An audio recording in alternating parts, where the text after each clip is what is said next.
Kijiji cha Lugongwe kilichojificha kati ya vilima vya Uluguru hakikuwa kwenye ramani za watalii wala kwenye hadithi za redio. Kilikuwa kijiji kinachojulikana kwa wakazi wake tu, wale waliokulia hapo na wale wachache waliokuja na hawakurudi kuwa wale wale. Mimi naitwa Isaya Mtega.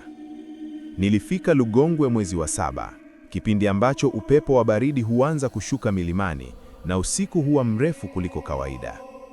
Nilikuwa nimehamishwa kikazi kama afisa ustawi wa jamii, nikitumaini maisha mapya mbali na kelele za jiji la Dar es Salaam. Nilipoonyeshwa nyumba niliyopangiwa, niliona kitu kilichonifanya nisimame kwa sekunde kadhaa.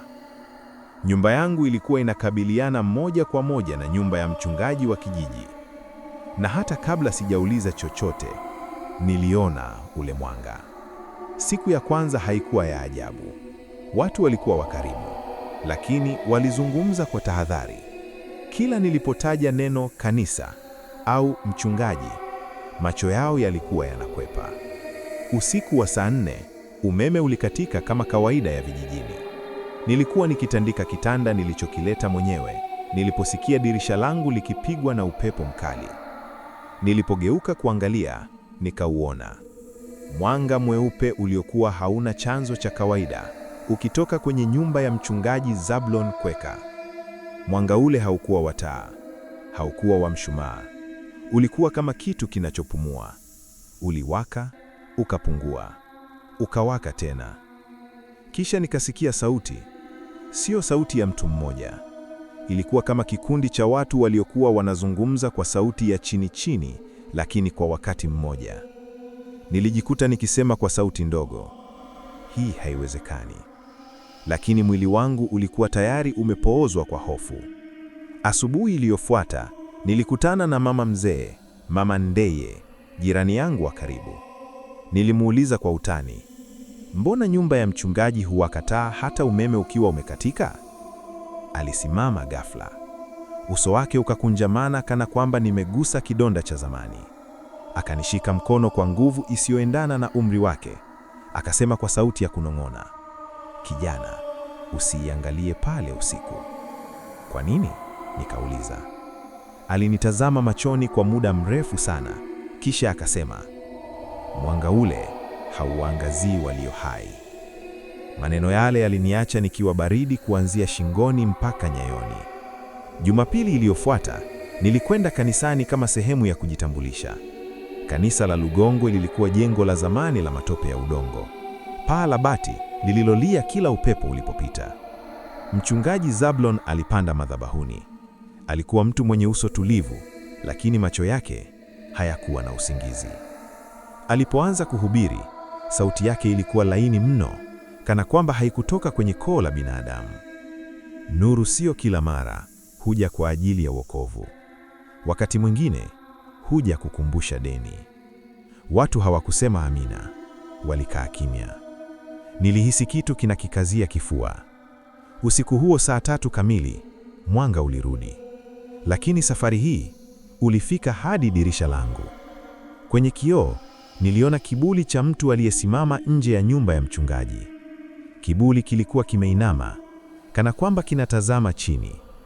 Kisha sauti ikasema kwa uwazi kabisa, Isaya, ulifika mapema kuliko tulivyotarajia. Sikumbuki nilizimia au nililala. Najua tu jambo moja. Kuanzia usiku huo, ndoto zangu hawakuwa zangu tena. Nilipoamka asubuhi ile, nilijua wazi kuwa Lugongwe haikuwa kijiji cha kawaida. Hewa ilikuwa nzito, kana kwamba usiku haukuisha kabisa. Kuku waliwika kwa sauti ya kusitasita, na mbwa waliokuwa kawaida hubweka ovyo walikuwa kimya isivyo kawaida. Nilitoka nje, nikapiga hatua chache kuzunguka nyumba. Ardhi ilikuwa baridi, na karibu na uzio wangu kulikuwa na alama za nyayo, lakini si za mtu mzima. Zilikuwa ndogo, kama za mtoto. Lakini kilichonifanya nitetemeke ni kwamba nyayo zile hazikuwa na mwelekeo wa kuja. Zilikuwa zinaelekea tu kwenda nyumbani kwa mchungaji. Nilipokuwa nikijiandaa kwenda kazini ofisini kwa kata, nilimuona mvulana mmoja akisimama mbali kidogo, akinitazama bila kupepesa macho. Alikuwa mwembamba, nguo zake zimechakaa na macho yake yalionekana makubwa kuliko uso wake. "Habari?" nilimsalimia. Hakujibu. Niliposogea hatua moja, alizungumza kwa sauti ya chini sana. "Usiku uliwaona, sivyo?" "Nani?" nikauliza. Akatabasamu. Tabasamu lisilo na furaha. "Wale wanaotembea bila miguu kugusa ardhi." Kabla sijauliza chochote zaidi, aligeuka na kukimbia kuelekea upande wa kanisa, akatoweka nyuma ya nyumba ya mchungaji. Nilisimama pale nikitetemeka. Mtoto huyo sikumwona tena siku hiyo. Ofisini nilikutana na katibu wa kata, Bi Rehema, mwanamke wa makamo aliyekuwa akikaa Lugongwe tangu azaliwe. Nilipoanza kuuliza kuhusu watoto wa kijiji, alifunga faili lake taratibu, akaniangalia kwa macho makali. "Unataka kujua nini hasa, Isaya?" akauliza kwa makali. "Nimesikia watoto kadhaa walipotea miaka ya nyuma," nikasema kwa tahadhari. Alinyamaza kwa muda mrefu, kisha akasimama na kufunga mlango. "Miaka 12 iliyopita," akaanza. "Watoto 7 walipotea ndani ya mwaka mmoja. Hakukuwa na ushahidi, hakukuwa na miili. Polisi walikuja, wakaondoka." "Nini kilitokea baadaye?" nikauliza. Bi Rehema akashusha sauti. "Baada ya mchungaji Zablon kuja." Nilimsikiliza kwa makini. "Alikuja kama mtu wa wokovu, akaanzisha ibada za usiku, akaomba kwa wale waliopoteza watoto wao. Na cha ajabu, baada ya hapo hakuna mzazi aliyewahi kulia tena hadharani." "Hilo si jambo jema?" nikauliza. Akatabasamu kwa uchungu. "Mtu haachi kulia kwa sababu amepona. Anaacha kwa sababu amechukuliwa kitu kingine." Usiku ulipofika, nilijifungia ndani. Nilijaribu kujisahaulisha kwa kusoma, lakini macho yangu yalikuwa mazito. Nilipozama usingizini, nilijikuta nimesimama ndani ya kanisa, lakini lilikuwa tofauti. Sakafu ilikuwa ya udongo mchi, kuta zilikuwa na alama za mikono, kama watu walijaribu kutoka ndani. Nikasikia sauti chini ya miguu yangu. "Gonga, gonga, gonga." Nilipiga magoti nikasikiliza. Kulikuwa na sauti ya mtoto akilia. "Tunaishi chini ya mwanga." Ghafla sakafu ikapasuka na mkono mdogo ukaibuka, ukinishika kifundo cha mguu. Niliamka kwa ghafla, jasho likinitiririka. Lakini kilichonifanya nipige kelele si ndoto. Ardhi ya chumba changu ilikuwa na nyufa ndogo ndogo, kana kwamba kitu kilikuwa kimegonga kutoka chini. Kesho yake nilimtafuta mtu ambaye hakwenda kanisani, jambo harimu Lugongwe. Nilimkuta mzee Kalinga akiishi pembezo mwa kijiji karibu na msitu. Alinisikiliza kimya kimya, kisha akasema, "Mwanga ule unatoka chini, si juu." "Chini wapi?" nikauliza. Akachora mstari ardhini kwa fimbo. "Kuna shimo chini ya nyumba ya mchungaji. Kilikuwepo kabla ya kanisa, kabla ya nyumba. Kilikuwa mahali pa kafara." "Kafara za nini?" niliuliza. Akaniangalia kwa macho mekundu. "Za watoto kwa ahadi ya kuona waliokufa." Nilihisi tumbo langu likijikunja. "Mchungaji Zablon si mchungaji halisi," akaendelea. "Yeye ni mlezi wa mwanga.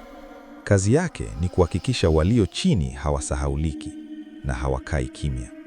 Usiku ulipofika, kijiji kizima kilizama gizani. Umeme haukurudi. Lakini nyumba ya mchungaji iliangaza kuliko kawaida. Mwanga ulikuwa mekundu safari hii. Na ndani ya mwanga huo niliwaona wazi kabisa watoto waliokaa mstari mmoja, macho yake yakiwa wazi lakini bila uhai.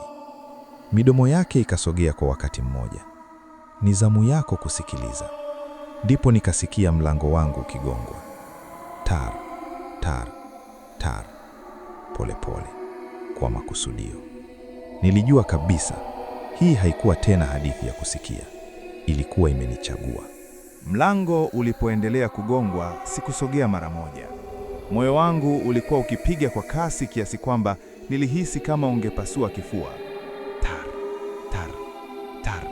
Kugonga kule kulikuwa na subira ya ajabu, sio ya mtu mwenye haraka, bali ya kitu kilichojua nitafungua hata nisipotaka. Nilijikusanya, nikashika mshumaa niliokuwa nao kama silaha ya mwisho, kisha nikasogea mlangoni. Nilipofungua, hakukuwa na mtu. Lakini chini mlangoni kulikuwa na alama ya mkono mdogo wa mtoto umechorwa kwa kitu chekundu kilichonuka chuma. Damu ilikuwa bado mbichi.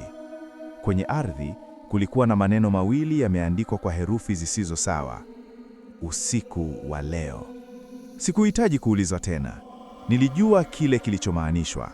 Usiku huo kulikuwa na kitu kingefanyika, kitu ambacho kimekuwa kikifanyika kwa miaka, lakini sasa nilikuwa nimeingizwa kwenye mzunguko wake. Nilijaribu kuondoka kijijini mchana huo. Nilipofika kituo kidogo cha daladala, dereva aliniangalia kisha akatikisa kichwa. Gari aliondoki leo, alisema. Kwa nini? Nikauliza. Akanitazama kwa macho yaliyojaa hofu. Usiku wa mwanga, hakuna anayeruhusiwa kuondoka. Niligeuka nyuma, nikaona kanisa likiwa kimya, lakini nilihisi kana kwamba linaniangalia. Saa 6 usiku, kengele ya kanisa ililia mara 3, sio kwa nguvu, bali kwa sauti ya chini, nzito, kama pumzi ya mtu mzee. Watu walitoka majumbani mwao kimya kimya. Hakukuwa na nyimbo, hakukuwa na salamu. Walitembea kama watu waliolala usingizi mzito. Nilijikusanya, nikashika mshumaa niliokuwa nao kama silaha ya mwisho, kisha nikasogea mlangoni. Nilipofungua, ndani ya kanisa, mishumaa ilikuwa imepangwa duara. Katikati, sakafu ilikuwa imeondolewa sehemu na kifuniko cha mbao kilionekana, mlango wa kwenda chini. Mchungaji Zabloni alisimama karibu na shimo hilo. Uso wake haukuwa tena wa utulivu, ulikuwa wa furaha iliyofichwa kwa muda. Leo, alisema kwa sauti tulivu, tunasikiliza waliotutangulia. Watu hawakujibu, walipiga magoti. Mchungaji alipoinua mikono, mwanga ule ulianza kutoka shimoni. Sio mweupe wala mwekundu, bali rangi isiyoelezeka kama kivuli chenye mwanga ndani yake. Kutoka shimoni, sauti zilianza kupanda. Kwanza kilio, kisha vicheko, kisha sauti ya watoto wengi kwa pamoja. Tupo hapa.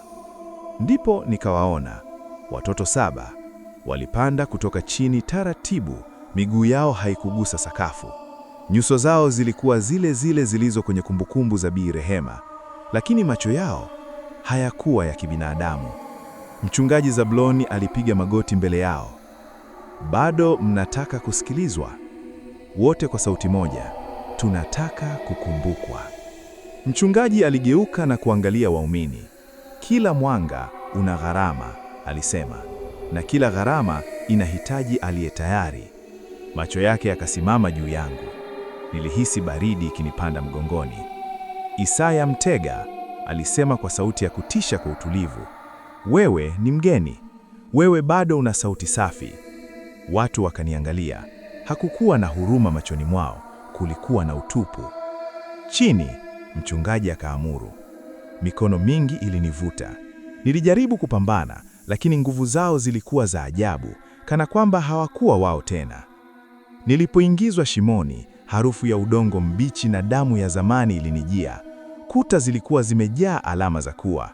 Chini kulikuwa na chumba kikubwa cha mviringo. Katikati yake, mfupa wa mtoto umefungwa na kamba na maandishi ya ajabu.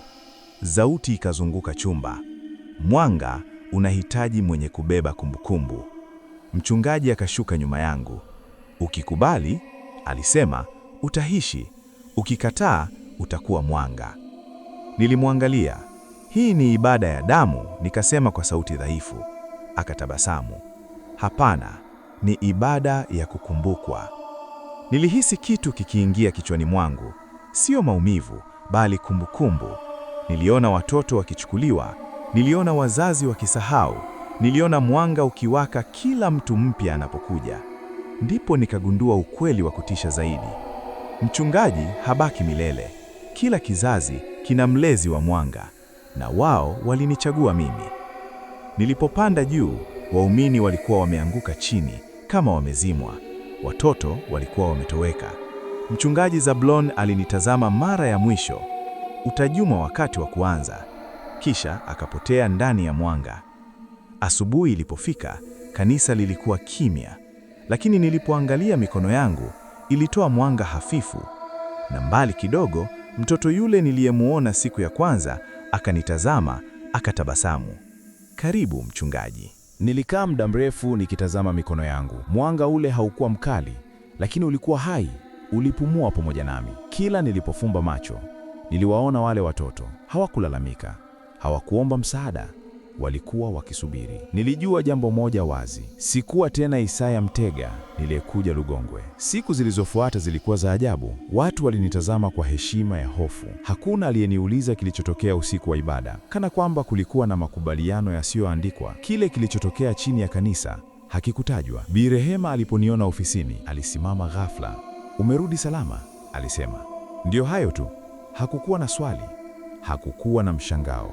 Alijua. Nilipokuwa nikitembea kijijini, mbwa hawakunibwekea, watoto waliniacha nipite kimya kimya. Lakini usiku nilihisi macho mengi yakinitazama kutoka kwenye giza, sio ya walio hai tu. Siku ya 3 nilijikuta nikitembea kuelekea nyumba ya mchungaji bila kukusudia. Miguu yangu ilijua njia kuliko akili yangu. Mlango haukuwa umefungwa. Ndani nyumba ilikuwa kubwa kuliko ilivyoonekana nje. Kuta zilikuwa na alama za maandishi ya zamani, si Kiswahili, si Kiarabu, si Latini. Kila neno lilikuwa ahadi. Katikati ya sebule kulikuwa na kioo kikubwa. Nilipotazama ndani, sikuona sura yangu, nilimuona Zablon. Akanitazama kwa tabasamu dogo. "Mwanga hauchagui asiye tayari," alisema. "Ulikuwa tayari tangu ulipouliza maswali." "Na watoto?" nikauliza. Akatulia kwa muda. "Wao ni kumbukumbu. Bila wao kijiji hiki kingesahaulika. Bila wao Lugongwe kingekufa." Nilihisi hasira ikinipanda. "Huo ni uongo wa damu." Akatikisa kichwa.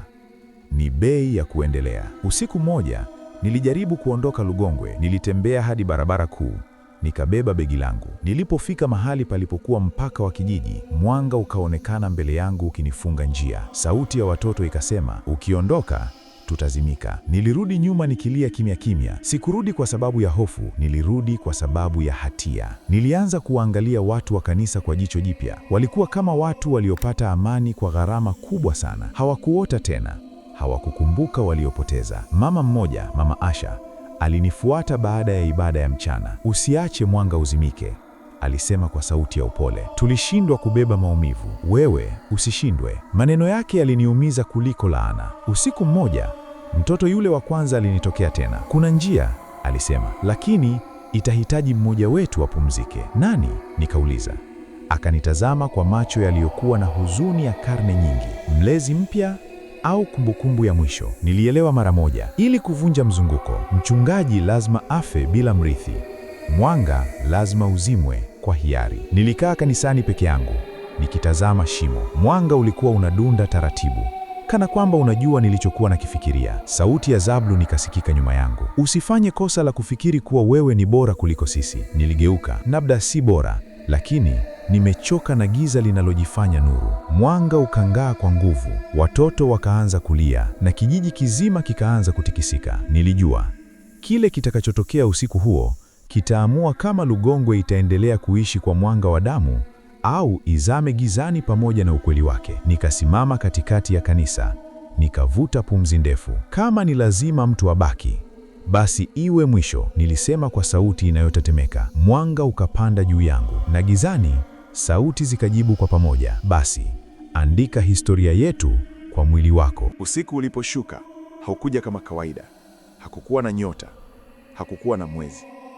Lugongwe ilifunikwa na giza zito, giza lililokuwa na uzito wa kumbukumbu nyingi kuliko ardhi yenyewe. Kanisa lilikuwa wazi, milango yake ikining'inia kama midomo iliyochoka kusema siri ile ile kwa miaka mingi. Niliingia peke yangu. Kwa mara ya kwanza tangu nifike kijijini, hakukuwa na waumini. Hakuna aliyethubutu kufuatilia. Mwanga ulikuwa tayari hapo. Ulitoka shimoni ukiwa tulivu, kana kwamba ulikuwa unasubiri ridhaa. Niliposimama karibu na shimo, sauti zilianza kurudi. Lakini safari hii hazikuwa kelele, zilikuwa kumbukumbu. Nilimsikia mama akilia kwa mara ya mwisho baada ya mtoto wake kupotea. Nilimsikia baba akinyamaza milele, akifunga macho kana kwamba kulala kungemfanya asahau. Nilimsikia mtoto mdogo akisema, "Nitakuwa mwanga ili mama asiwe peke yake." Miguu yangu ilitetemeka. "Hamkupaswa kubeba mzigo huu," nilisema kwa sauti iliyovunjika. Mwanga ukadunda taratibu kana kwamba unajibu, "Tulibeba kwa sababu nyinyi hamkuweza." Kivuli cha Zablon kikatokea pembeni ya madhabahu. Hakutena na umbo kamili, alikuwa kama moshi ulioshikiliwa na sura ya mtu. Ukizima mwanga, kijiji kitarudi kuwa kile kilichokuwa, mahali pa vilio, hasara na kusahau. Kusikia maumivu si laana, ni ushahidi kuwa bado tunaishi. Akanitazama kwa macho ya uchovu wa karne. Nilisema maneno hayo hayo nilipokuwa wewe. Nilishika kifua changu. Na bado ukaendelea. Akatabasamu kwa huzuni. Kwa sababu sikuwa tayari kupotea. Watoto walitokea tena, wakizunguka shimo. Safari hii walionekana wazi zaidi. Uso, mikono, nyayo. Walikuwa watoto wa kawaida, isipokuwa macho yao yalikuwa yamejaa historia isiyo yao. Mtoto yule wa kwanza alinisogelea. Ukifanya hili, alisema, hakutakuwa na mtu wa kukukumbuka. Nitawakumbuka, hata kama nitabaki peke yangu. Akaniangalia kwa muda mrefu, kisha akatikisa kichwa. Basi, uko tayari, nilijua sasa. Kafara haikuwa damu, ilikuwa kubeba kumbukumbu bila mwanga. Nilivua shati langu, nikasimama juu ya shimo. Mwanga ulianza kunipanda miguu, ukihisi kama maji baridi. Nilipochukua pumzi ya mwisho kabla ya kushuka, niliyasema maneno kwa sauti. Mwanga ulizaliwa kwa sababu ya hofu. Leo unaondoka kwa sababu ya ukweli. Mwanga ukang'aa kwa nguvu mara ya mwisho. Kisha ukazimika. Kulikuwa na ukimya mzito sana kiasi kwamba nilisikia mapigo ya moyo wangu yakigonga masikio yangu. Shimo lilikuwa shimo tu sasa. Halikuwa na mwanga, halikuwa na sauti. Watoto waliinuka polepole, sura zao zikaanza kufifia. Usitusahau, walisema kwa sauti ya mwisho. Sitawasahau, nikajibu huku macho yakinitiririka. Wakatoweka. Zablon alitazama, uso wake ukiwa mtupu. Umevunja mzunguko, lakini umejifunga. Kivuli cha Zablon kikayeyuka hewani. Asubuhi ilipofika, kuku waliwika kwa nguvu kuliko siku zote. Jua lilichomoza, likiangaza Lugongwe kwa mwanga wa kawaida, mwanga ambao haukuwa na ahadi wala deni. Watu walitoka nje ya nyumba zao wakiwa wamechanganyikiwa. Wengine walilia bila kujua kwa nini. Wengine walikaa kimya kwa masaa. Mama Asha aliponiona, alishika kichwa chake. Ninakumbuka mtoto wangu. Akanikumbatia akilia kwa uchungu wa kweli. Nilijua hapo, mwanga ulikuwa umekufa. Lakini maumivu yalikuwa yamerudi. Na mimi nilikuwa nimebaki. Usiku ulipofika, nilikaa nje ya kanisa. Hakukuwa na mwanga wowote kwenye nyumba ya mchungaji. Lakini nilipofumba macho, nilisikia sauti ndani yangu. Sio kuniita, ilikuwa ya kunikumbusha. Kila jina, kila uso, kila mtoto. Nilishika kifua changu kwa mikono miwili. Nilizima mwanga wa Lugongwe, lakini sasa nilikuwa taa isiyozimika. Baada ya ule usiku, Lugongwe haikuwahi kuwa kama zamani, lakini haikurudi kuwa giza kama ilivyokuwa kabla ya mwanga. Kijiji kilikaa katika hali ya kati, mahali ambapo watu walikuwa wakijifunza tena jinsi ya kuishi na kumbukumbu. Kanisa lilibaki wazi, lakini halikutumika kwa ibada za usiku tena. Mchungaji hakurudi, hakukuwa na mrithi, hakukuwa na mwanga unaodunda dirishani. Lakini kulikuwa na mimi. Sikujitangaza kama mchungaji, sikuvaa joho, sikuongoza ibada. Nilikaa Lugongwe kama mtu wa kawaida, lakini watu walinijia kimya kimya, si kuomba miujiza, bali kuomba kukumbuka. Mama alikuja kuniambia jina la mtoto wake. Mzee alikuja kuniambia sauti ya binti yake. Kijana alikuja kuniambia ndoto aliyokuwa akiota kabla hajaisahau. Kila walipoongea, kitu kiliongezeka ndani yangu. Usiku nilikuwa nikiota ndoto ambazo hazikuwa zangu. Nilitembea kwenye njia za udongo nikiwa na watoto waliopotea, nikiwasikiliza wakicheka kama watoto wa kawaida. Hawakuwa wamefungwa tena, hawakuwa mwanga. Walikuwa kumbukumbu tu. Miezi ilipita, nilianza kudhoofika, sio kwa ugonjwa unaojulikana, bali kwa uzito. Uzito wa majina, nuso na sauti. Mara kwa mara niliangalia mikono yangu usiku. Haikuwa tena inang'aa, lakini wakati mwingine kwenye giza kamili niliona mwangaza hafifu chini ya ngozi, kama makaa yanayokufa polepole. Nilielewa, mwanga haukufa. Ulivunjwa vipande vipande, ukawa kumbukumbu ndani ya watu. Na mimi nilikuwa chombo cha mwisho kilichobeba mabaki yake. Siku moja mvua kubwa ilinyesha usiku kucha. Asubuhi yake kijiji kilipata habari mbaya. Mtoto kutoka kijiji jirani alikuwa amepotea msituni. Watu walinigeukia kwa macho ya hofu ile ile ya zamani. Nilijua kilichokuwa kinajaribiwa kurudi. Usiku huo nilimwona Zablon katika ndoto. Hakuwa kivuli tena. Alionekana kama mtu wa kawaida, amechoka. Unaweza kuwasha tena, alisema. Kwa mara moja tu, mtoto atarudi. Nilimtazama kwa huzuni. Nabei? Akanyamaza. Nilipoamka, nilikuwa na chaguo. Nilienda msituni peke yangu. Nilitembea hadi nikafika kwenye shimo dogo la maji ya mvua. Pale nilimkuta mtoto yule. Amechoka, anaogopa, lakini yuko hai. Hakukuwa na mwanga, hakukuwa na sauti. Kulikuwa na bahati tu na juhudi. Nilimchukua na kurudi naye kijijini. Watu walishangaa, wengine walilia, lakini hawakuangalia kanisa, hawakuuliza mwanga. Walishukuru. Miaka ilipita, Lugongwe ilikuwa, barabara ilipitishwa, simu zilianza kufanya kazi vizuri. Kanisa lilibadilishwa kwa kituo cha kumbukumbu, mahali pa majina, si miujiza. Nyumba ya mchungaji ilisimama tupu kwa muda mrefu, kisha ikaporomoka yenyewe. Hakuna aliyejenga tena. Na mimi, nilipokuwa mzee, nilikaa nje ya nyumba yangu, nikitazama watoto wakicheza. Hawakunihitaji tena.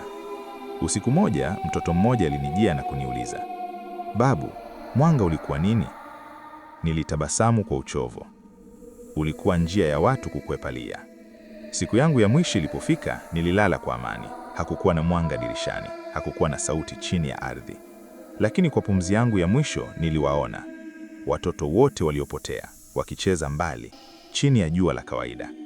Hawakuniita, hawakunichukua. Walikuwa wameenda. Na nilipofunga macho, nilijua ukweli wa mwisho wa Lugongwe. Mwanga haukuwa kitu cha kuabudiwa. Ulikuwa kivuli cha maumivu yasiyokubalika. Na pale watu walipojifunza kukumbuka bila hofu, mwanga haukuwa na kazi tena.